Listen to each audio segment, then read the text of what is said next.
नमस्कार मित्रांनो, मुख्यमंत्री माझी लाडकी बहीण योजनेअंतर्गत दर महिन्याला 1500 रुपये लाडक्या बहिणीच्या खात्यावरती महाराष्ट्र शासनाकडून जमा केले जातात। तर मित्रांनो, आत्तापर्यंत 3 हप्ते लाडक्या बहिणीच्या खात्यावरती आलेले आहेत आणि जो 4था आणि 5वा हप्ता आहे, या दोन्ही हप्त्याविषयी महाराष्ट्र राज्याचे उपमुख्यमंत्री अजित पवार यांनी बीडमधील सभेमध्ये हे दोन्ही हप्ते कोणत्या दिवशी जमा होणार आहेत याची माहिती त्यांनी दिलेली आहे।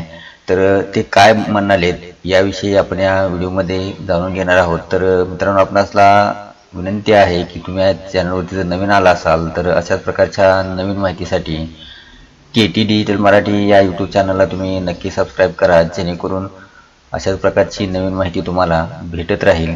चला तर मित्रांनो, मुख्यमंत्री माझी लाडकी बहीण योजनेचा जो 4था आणि 5वा हप्ता आहे, या दोन्ही हप्त्याविषयी महाराष्ट्र राज्याचे उपमुख्यमंत्री काय म्हणाले ते पाहूयात। तुम्हाला आचारसंहिता लागायच्या आत माझ्या मायमाऊलींना ऑक्टोबरचे नोव्हेंबरचे 3000 रुपये परत तुम्हाला पाठवतो। जसं माझ्या रक्षाबंधनला मी 3000 रुपये दिले, महायुती सरकारने दिले, तसं भाऊबीज आहे, भाऊबीजेला पण माझ्या बहिणीला, माझ्या मायबाऊलीला मी खाली हाताने पाठवणार नाही, तिला ओवाळणी देणार म्हणजे देणार। तर मित्रांनो, माहिती आवडल्यास तुमच्या गावातील जे व्हॉट्सअप ग्रुप आहेत, तुमचा जो मित्रपरिवार आहे किंवा तुमचे जे नातलग आहेत, त्यांना हा व्हिडिओ नक्की शेअर करा आणि माहिती आवडल्यास कमेंट बॉक्समध्ये नक्की कळवा। जय हिंद, जय महाराष्ट्र।